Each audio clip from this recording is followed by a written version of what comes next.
All right. All right. Let's have a word of prayer. Father, we want to give you thanks because our subject today is understanding reverence. And we want to really understand it so that when we focus on what is the aim of reverence and the purpose of it, when it comes to you, we'll understand it because we understand how it relates to us. So we give you thanks and have your will and way. It was 2017. Tim Duncan, everybody knows him, right? Who's Tim Duncan? Basketball player. We are being hit with 2 hurricanes. Excuse me? Tim Duncan from the Virgin Islands. Oh, since we are from the Virgin Islands, she wants us to Tim Duncan is from our island, which is true. He is from our island. So we are claiming him. And, no, he's from the Virgin Islands. St. Croix. Are you trying to steal him, my brother? All right. So he's from the Virgin Islands, St. Croix, St. Thomas, the sister island. And the word got around, Tim Duncan is coming to the Virgin Islands. And the word was he have $350,000, $250,000 of supplies. And people lined up.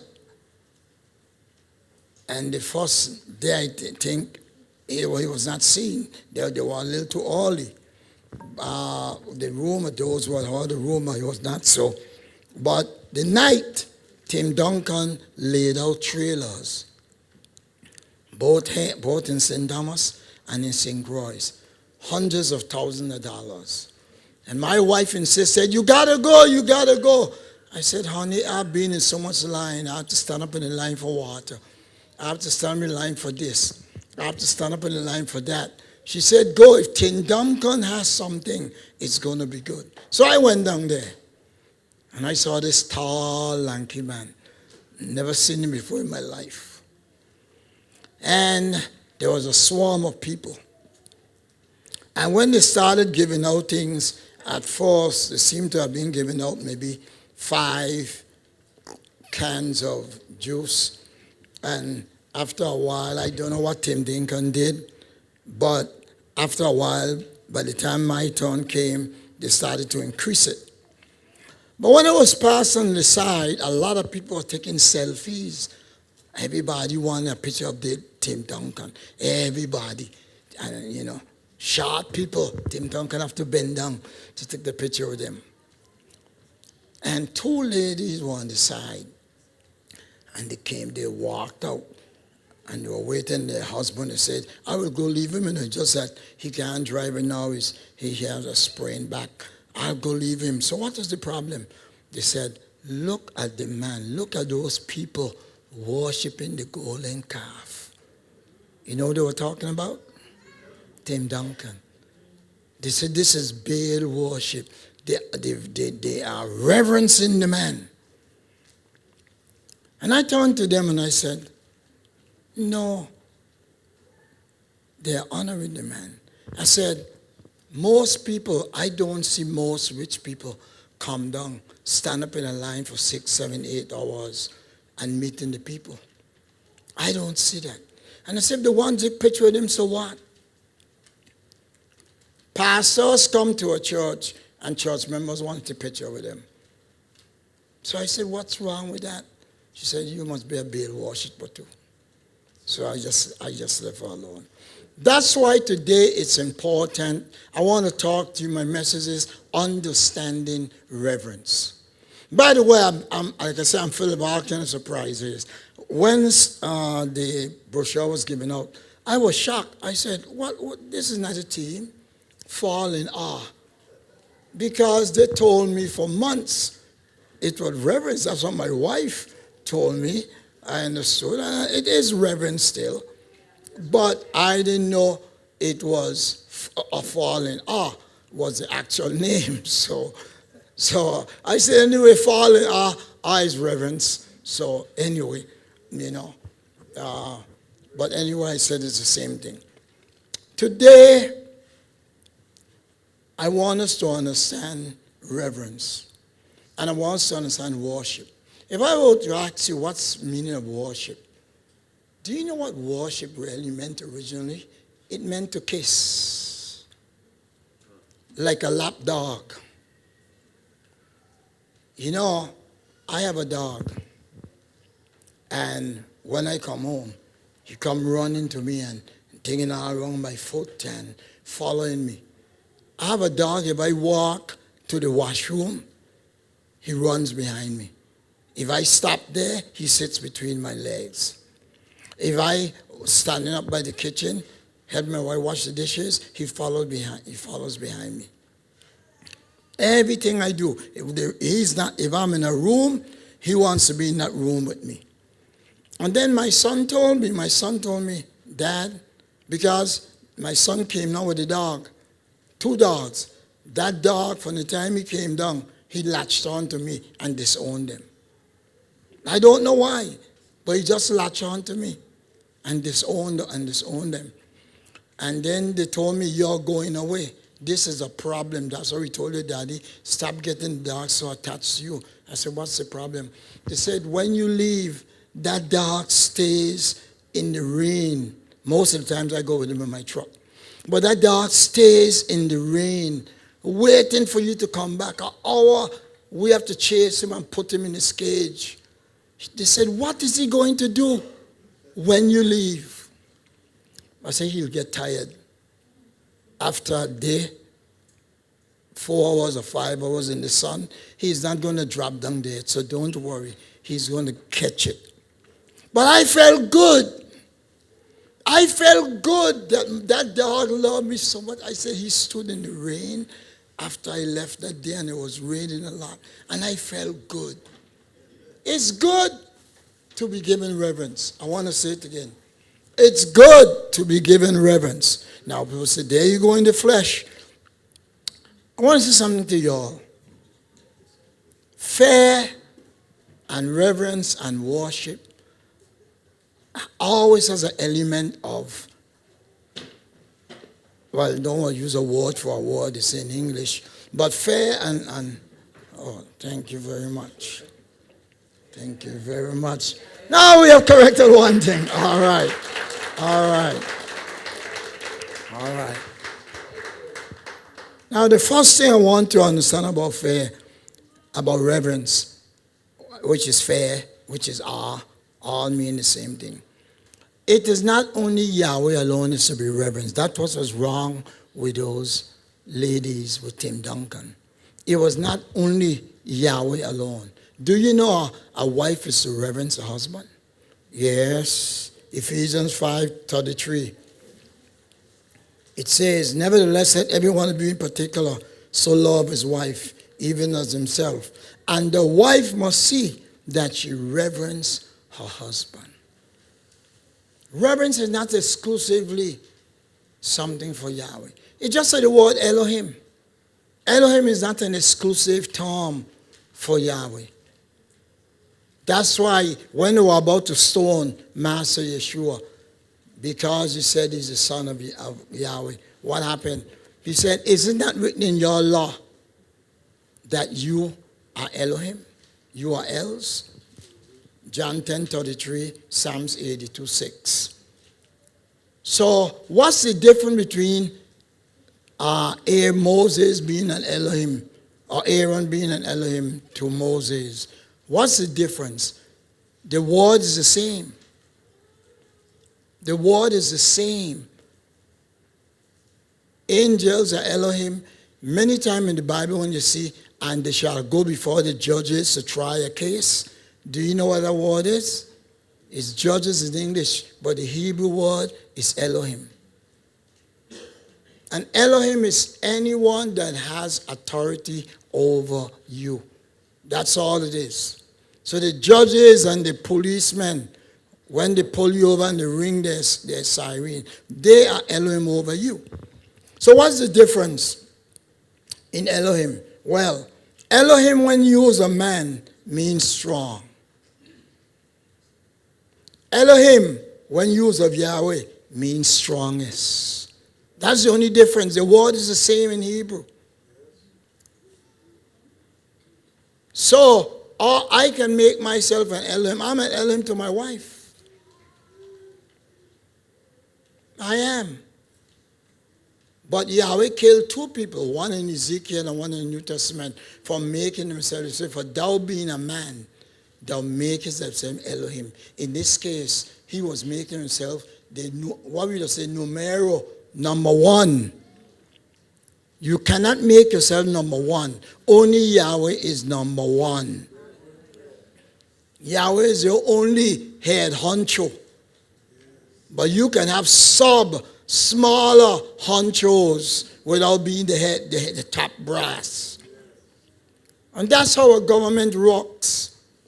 You have the governor, but you have a lot of authorities, a lot of little Elohims under the governorship. One of the problems with worship of Yahweh, when you truly worship Yahweh, you develop a fear. I hear people like to always say, they play with the Hebrew scriptures, and they say, well, when we say reverence Yahweh, we really don't mean to fear him. Who says? When Yahweh says to fear him and reverence him, he means do it with a certain sense of fear. In fact, I'm going to shock you all. You can fear Yahweh so much that you will lie. He said, what did he just say?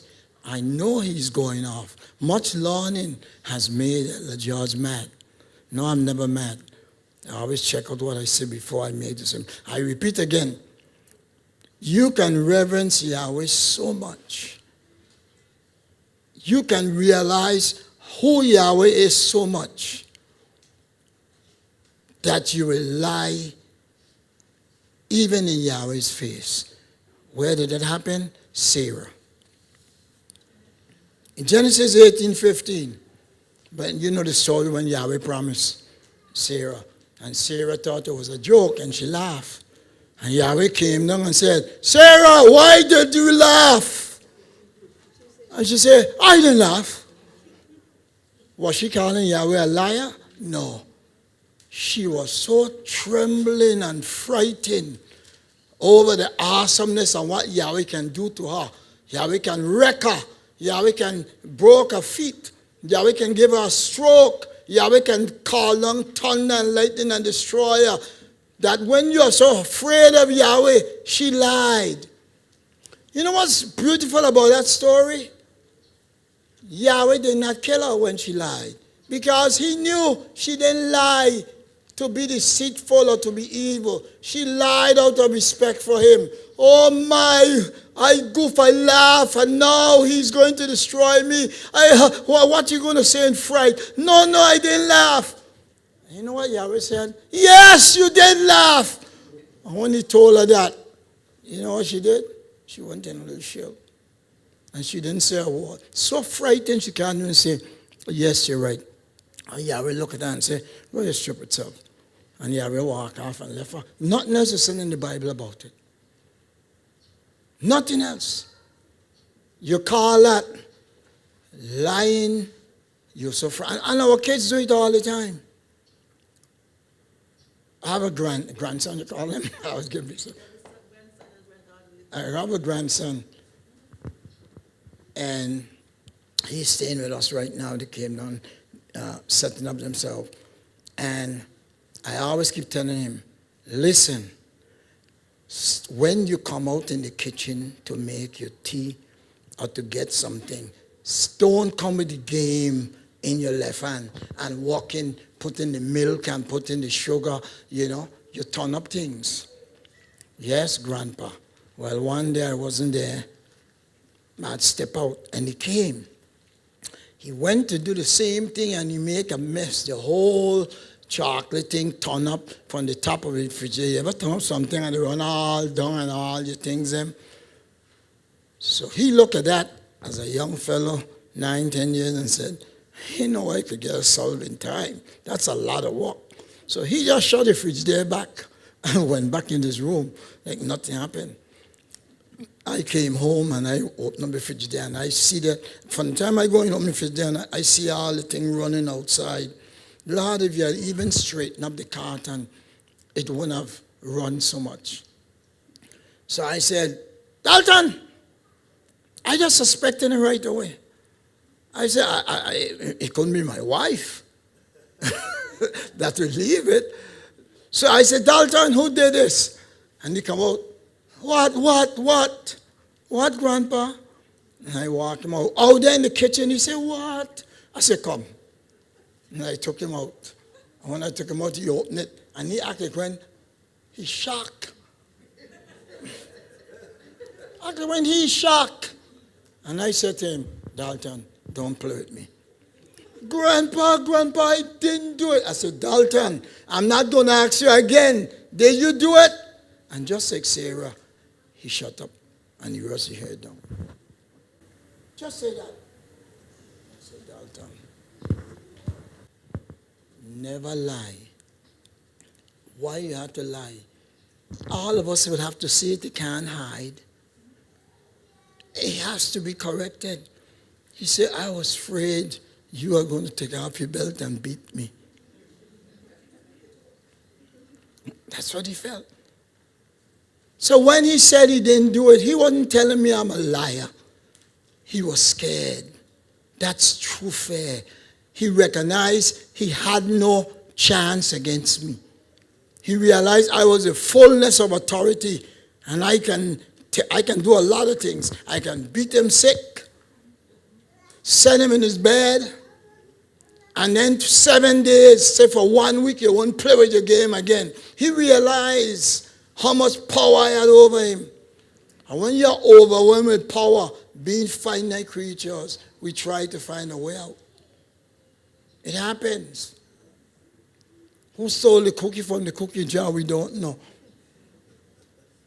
We just don't know.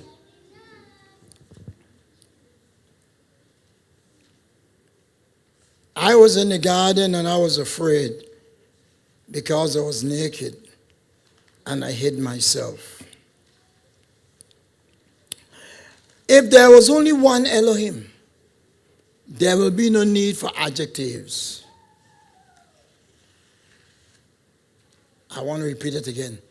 If there was only one Elohim, now there is one Elohim, but from Yahweh's viewpoint, Yahweh recognizes other Elohim. Did you all know that? But he said they have no power. They cannot talk. They are dumb. But they are Elohim. To the people who serve them, they are Elohim to them. So Yahweh has to deal. So the inspired scripture is say, and Dagon, they're Elohim. But it doesn't mean an Elohim like Yahweh. But it's an Elohim nonetheless because he has power because the Dagonites, not the Dagonites, the Philistines have given him power. So Yahweh has to deal with what's on the ground. The Bible even says in Isaiah, they go and they make an Elohim out of wood and stone. They fashion an Elohim and they bow down before it. So we have to understand these things. So I've shown so far, by the way, I'm going to give a smasher here. I'm going to leave that for 5 minutes later from here. I'm going to leave that. You can have fear, but something is coming up, you're going to laugh. You can have fear. Another thing about Yahweh, you can be reverent and you can be a reverential hypocrite. I want to repeat it again. You can be a reverent. In fact, sometimes we ask people to be reverent even though we know it's hypocritical. I remember one time we were having a wedding. It wasn't our wedding, but we went to a pastor and the wedding. And there were some fellows who came to the wedding and they were not being able to go. They were disrupting and doing things out of hand and over drinking. And one of the pastors went to them and said, this is a religious wedding and I'm going to ask you this. Even if you don't respect us, we have to respect the occasion. And you know what the two guys said? They said, okay, Bishop. We'll respect it. So they behaved good for the next hour and a half. But 2 days later, you saw them. They dancing in the street. They have their pants, you know, that style where you can see your underwear, you know. But they respected. In fact, there's a statement here, and I hope I can find it. I wrote it down, but I'm going to say it because I think you all know it well. There's a saying that we say. It says, oh yes, if you are going to stay here, you will have to respect yourself. So you force people to be reverent. People come to church and they conduct themselves proper. Even the mafia, when they go to church, though they may have just killed and they're planning to kill, they can be very reverential. Sometimes they behave better than some members.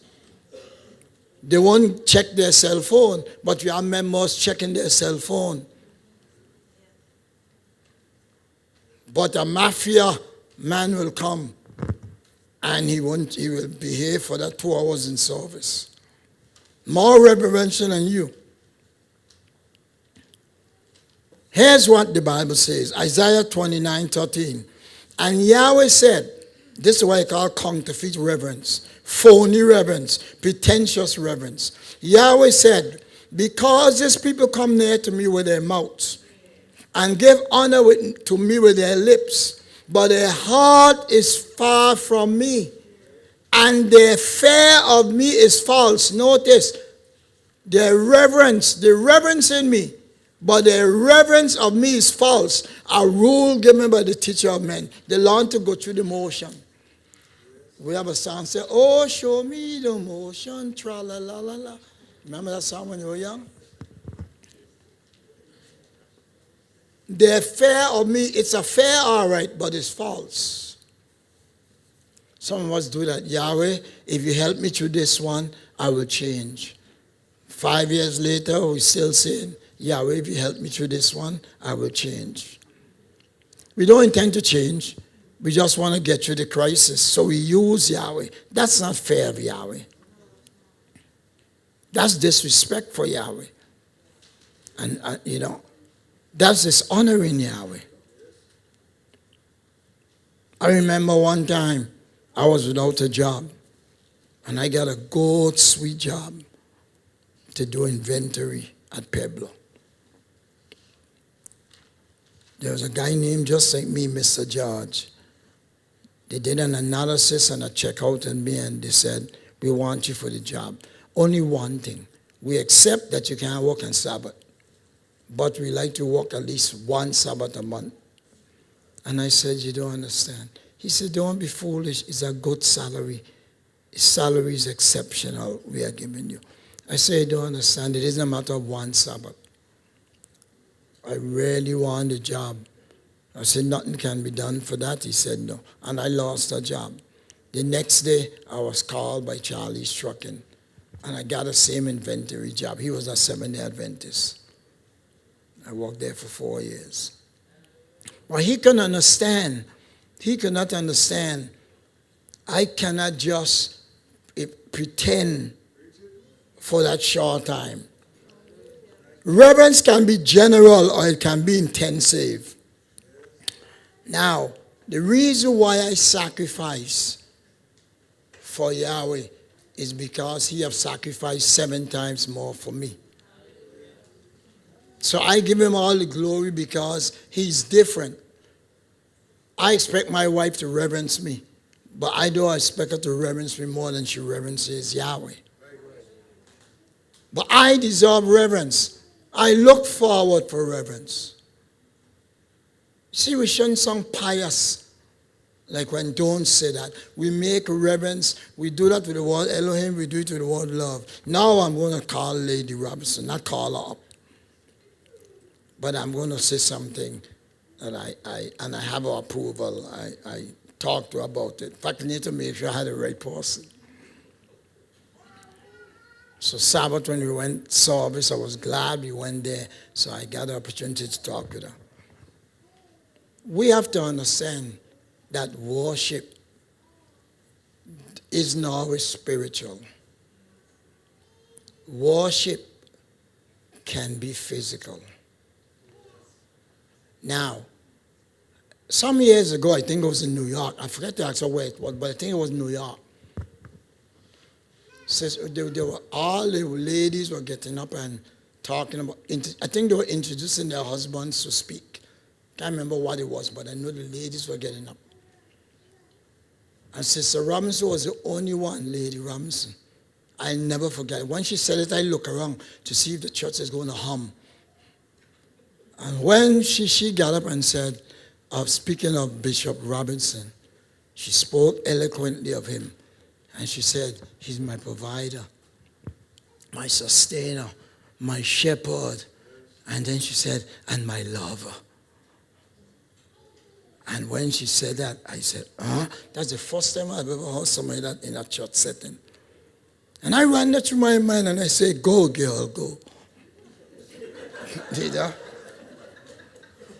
Because we kind of misunderstand.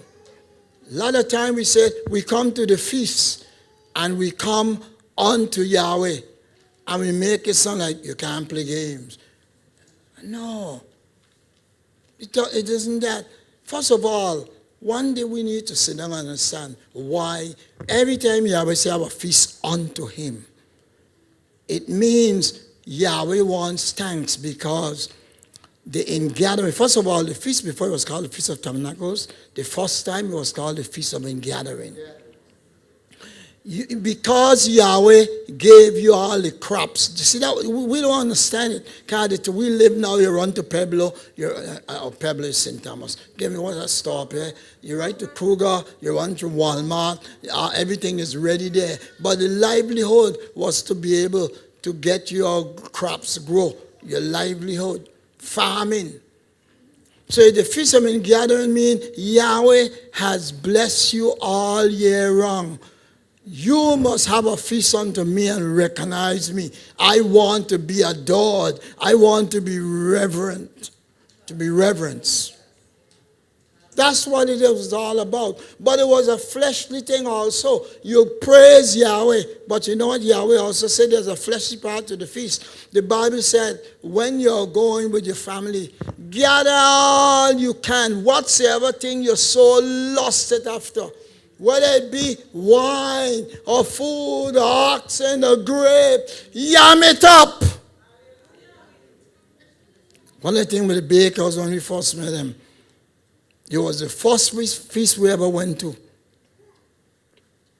And we're not condemning other groups, but our first experience going to the States was continental people. And that's all right. But when we met the bakers, they didn't joke with food. They didn't joke with food. And we loved it. We really loved it. In fact, when we used to go to the Continentals, no judgment on them, we used to bring up baked turkey and bring up the turkey from the Virgin Islands. Because we want to eat. And we don't want nobody to say we're eating up their food or we're robbing us. So what we did, we brought up my wife. She baked a turkey. She baked a chicken. Because we want to eat. Because I told the assembly, the Feast of Tabernacles is a time to let it all hang out. And after you let it all hang out, you thank Yahweh. Now you see, I mentioned Lady Ramsey. You know what the problem with us?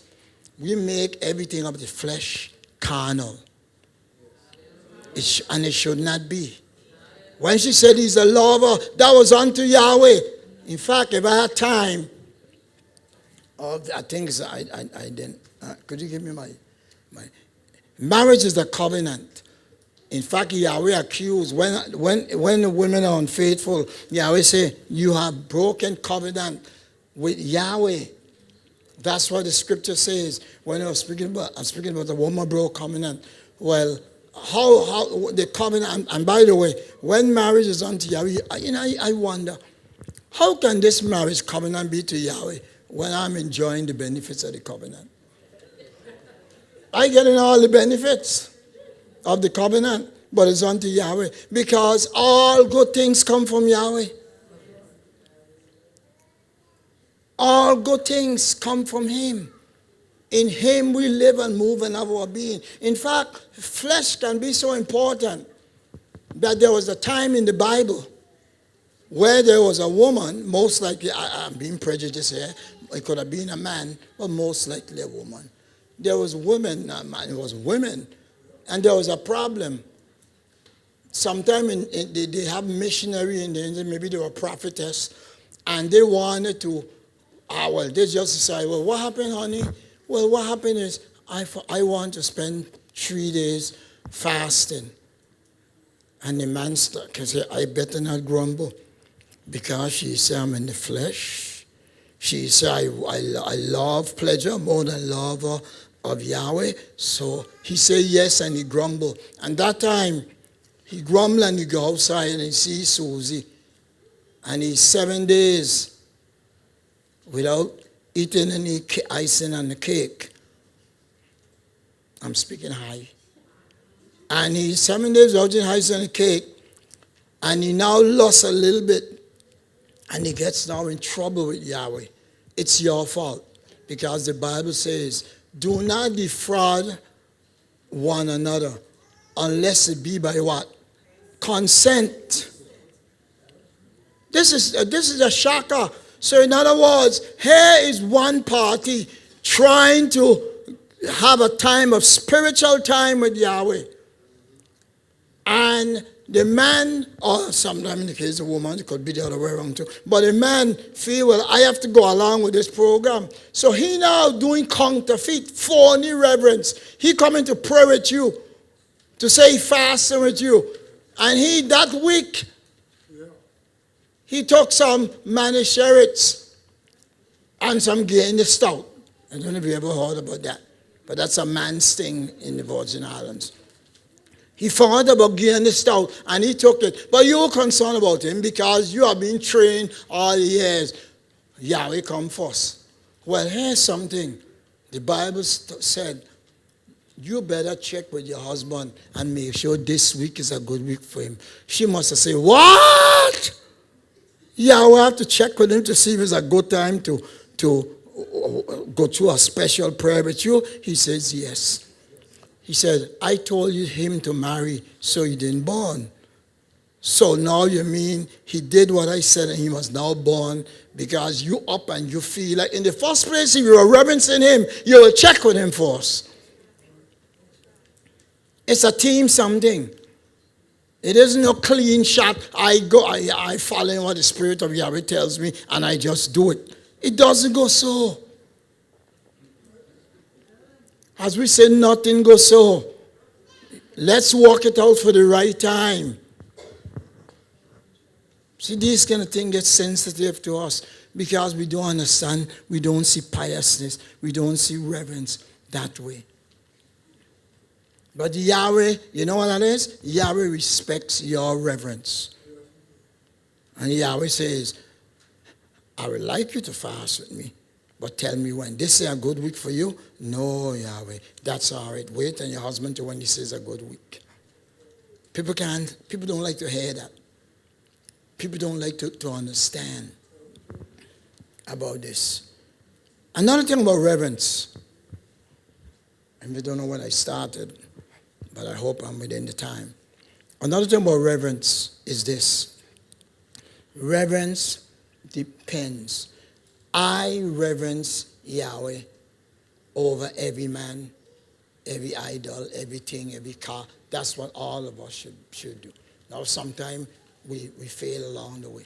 But that is the highest goal. And there's a reason why. While reverence, Elohim, and all these things can be done to man, in fact, stay tuned. While reverence can be done, there's something. If my car, let me give the example I have here. If you see my house burning, and I left, and you came and called me and said, listen, I know you left 40 minutes ago, But you have to get the stove on and your house was on fire in the kitchen. I had to break down your door and we went inside and we out it, but your kitchen is destroyed. When I come back, I say, thanks, Elder Willie. Boy, thank you. Thank you, Elder Micah, thank you. Thank you, son, for you helped throw a little water too. But here's the difference now. If I left home, the same house, the same fire, start to consume the house. It's in the bedroom. And I have 2 daughters in there. 6 and 10 years I left them there. And I can't get out, and they can't get out. And the house is running on fire, and Ella really runs into that same house and pull out my kids and save them before the fire, and the house get fire, burn up. I'm going to say, not just thanks, but I'm going to say, bless you, man. What can I do for you? What can I do for you? Why am I doing that? Saving my house, you get a big thanks. But saving my child out of the house, you get the biggest thanks. The difference, I have friends. I will be driving, going town. I have much, just 2 of them. There are a lot of people I do that for. I go in town. And if I see them on the road and I'm going town, I turn back. They are worthy of honor that I turn back and take them 7 miles the other way. Because I don't want to be standing there. That's my special buddy. Elder Felix Thomas was one of those. I can't see him going one way and track. I have other friends. They are friends, but they ain't good enough. I go in town to turn back. You know, and let's face it, they're not good enough to turn back. You know what I mean? And that's the same thing.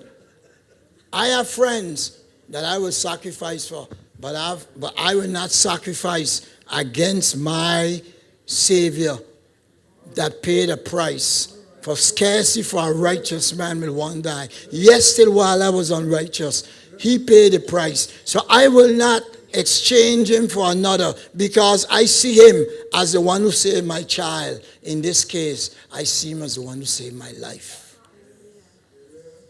And because of that, I give him the highest honor. There's one last thing I'd like to say about reverence and worship. Remember I said it's to bow down. The nature of worship is to bow down. I remember one time, years ago, many years ago, a lady said to me, we were in the Baptist church at the time, and she said, I came in there and I won't come back to this church. I said, why? What happened, ma'am? Someone offended you? She said, I sing songs. I have songs about, I worship you, hallelujah. I lift my hands in praise, and I don't see everybody lifting 4 or 5 lift their hand, and you all don't obey the scriptures. And I said, well, but in truth and thing, in ancient Israel, when they worship, they bow down. But our Western culture, we don't do it.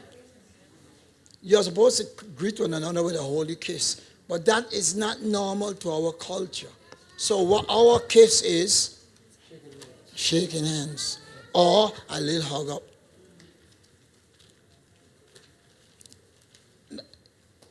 It's still the same concept. You're using the method that is normative to your culture. But nothing is wrong in also bowing down. Now, here's some sensitive things, and then this is, I'm still studying this. First of all, do you all know that in the Bible, people worship before kings? They literally bow before them. And I did when I saw this. When I saw the 1 Kings 1:6, and Bathsheba bowed and did obeisance unto the king, and they don't reject it. But yet still, you have a case in Revelation where they bowed to John, and John rejected it. But yet still, you have other cases where people bow to human beings, and they don't say, I'm a man, get up. What's the difference? Like I told you, it's how you are perceiving the person. So you, my wife, cannot perceive me as an Elohim over Yahweh. When they bow before the king, they are recognizing. Even the New Testament say, honor, give honor to king. Honor the king. Fear Yahweh, honor the king. But there's a limit in which you would go. Paul even honored a priest. Paul did not know a man was a priest one time. And when Paul called him a whitewashed wall, he was. He deserved the title. But because he was someone in authority, and they said, how could you revile Yahweh's high priest like that? Paul said, what? I did not know he was Yahweh's high priest. Now, what does that mean? Your pastor could have some faults, but you have to approach it right. You can't just go off. Touch not Yahweh's anointed. It doesn't mean you have to follow him in wrong. Abigail loved her husband to death. She reverenced her husband. In fact, she had to do a lot of reverencing to her husband. Because the Bible says he was a fool. And she had to stomach a lot of nonsense and watch people suffer because of her husband. Some husbands, you can't tell them nothing. They are always right. But he went a step too far. And she says, enough is enough. And you know the rest of the story. You know the rest of the story. So I want to say to you all in closing, the Bible said, first of all, but as for me, in the abundance of your love and kindness, I will come into your house and I will bow toward your holy temple in reverence of you. We need to reverence Yahweh, serious, but we need to balance ourselves. We need to really balance ourselves. We have to understand, and we need to understand part of reverencing Yahweh. That's what the Bible says. He that findeth a wife, findeth a good thing. Part of reverencing Yahweh is to take what he gave you. Seek ye first the kingdom of Yahweh and his righteousness, and all other things shall be added unto you. So who is adding everything else unto you? Yahweh. So be thankful for what Yahweh has added unto you. When I come to the feast, I come to have fun. I come to make jokes. Oh yes, I came to praise Yahweh. That's understood. But I came to make jokes. I know I told a lady one time. We came with the bakers. And I told a lady, she said, what did you all do up there for the feast? I said, one of the things we did, we went to Six Flags. She said, Six Flags? What has to do with Yahweh? I say a lot. I say a lot. One of the biggest things about the ingathering of tabernacles people, one of the biggest things about the ingathering, there's one strange thing about Yahweh I want to let you know. Yahweh bless you. Whether you appreciate it or not, he's going to make you honor him. That's why the Bible, and not only him alone, the Bible says he will make those come to worship before whose feet?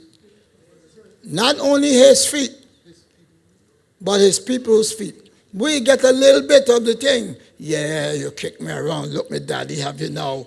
My daddy have you now in front of me. Yeah, I kick you now. We won't really kick them. Yahweh said, no boy, that's still flesh. You don't kick them. But just let them there with me. Just standing there with me, they realize that you reverence me because I am the all-powerful one. I am omnipotent. I'm omniscient. I'm all-knowing. Look where they are now. And you say, and then you could even tell them, you know where you're going? You're going down. You know where I'm going? I'm going up. I'm going up. So it will be worth it all. So keep on keeping on. It will be worth it all.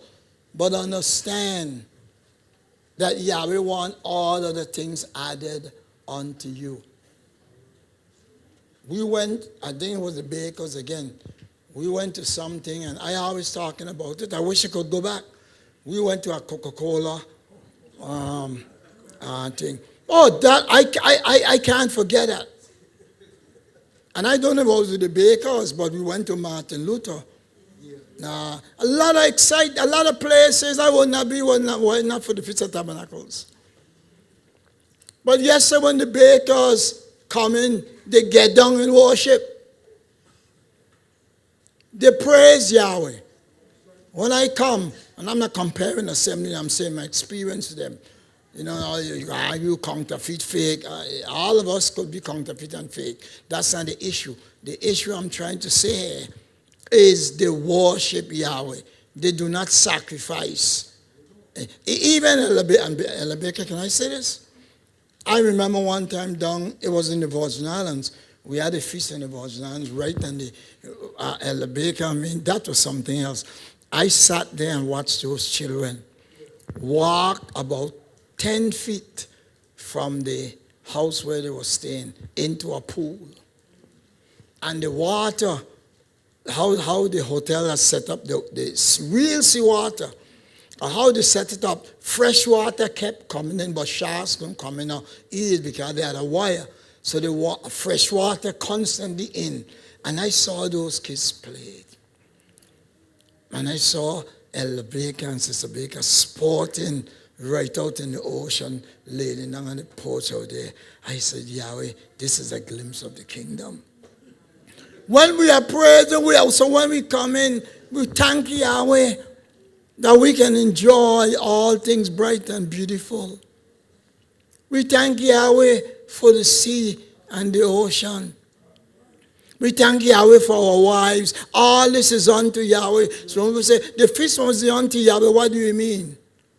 Now what it means, you don't try to hide someplace, young people, with a girl. And when we trust in you to be out there, you disappear for a blink. That's what the feast doesn't mean. But the feast doesn't mean you can't play football, or you can't play basketball, or you can't play tennis. I remember one time, the first time I came to the feast, I was told, I found out there was a TV in my room. And my wife said, listen, don't let them catch you watching TV, you know. I said, I paid for the building. The room I'm in, I paid for it. If that's their thing, I respect their thing. I'm not going to go in their room and turn on the TV. But this is my room. I want to see the news. I want to hear what's happening. I watching Bozo the Clown, but a child may want to watch Bozo the Clown. Now I came back here and I saw to my wife, I said, you have TV here? And I told her, even in the children activity thing, I see TV. I walk in here, not a big TV. I said, too much TV. I have too much TV. Now we have to watch. The kids them should not be there living on TV. They shouldn't be living on TV. But if they have a free time and there's some little uncertain type of pictures, you know, you have to watch and monitor. But all I do, I don't watch movies or nothing when I come to the feast. But I would like to know, once there's a new station, and especially what's going on with Trump, I want to know what's going on. You know, I want to know what's going on. That's all. It doesn't affect my worship. But each one of us must be fully convinced in their own mind. I do not condemn someone who done But I told her I'm not hiding. I'm not somebody come to the door and I try and listen to the news. I turn off the TV quick. I said, no, you're drunk. That's not going to happen. But I respect. If you say don't turn on the TV in the hall room where the worship is, okay. But don't put the TV in my room. I'm a newsman. Okay? That's all I like to say. I like to close by saying it's interesting what the synonyms for worship and reverence means. The antonyms, first of all, what they mean. If you are not revering Yahweh, you are showing contempt for Yahweh. That's the antonym. If you are not revering Yahweh, you are despising and detesting Yahweh. If you are not revering Yahweh, your actions show disdain and dishonor for Yahweh. If you are not revering Yahweh, you are scoffing and disregarding Yahweh. But the synonym is, if you are revering Yahweh, you are adoring him. If you are revering Yahweh, you are honoring him. If you are revering Yahweh, you are venerating him and respecting him. If you are revering Yahweh, you are holding him in awe, in deference to him.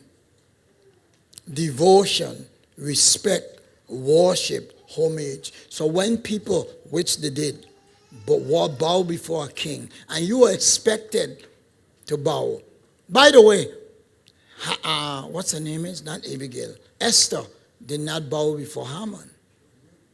But Bathsheba bowed before the king. And other people came and bowed. You see, it's who you're bowing before. If you bow before Haman, he is now figuring he is honoring his God. So when you bow before him, you are giving respect to his deities. So you're saying, no way. But when you bow before David, it's a different ball game. I came on business for the king. He taught me to pray. He taught me to sing. I didn't come here to do my own thing, but I came on business for the king. If anyone doesn't understand what I said here today, please check with me. Hallelujah. There are a couple more things I could have said, but I don't think you all are able to bear it right now. Thank you.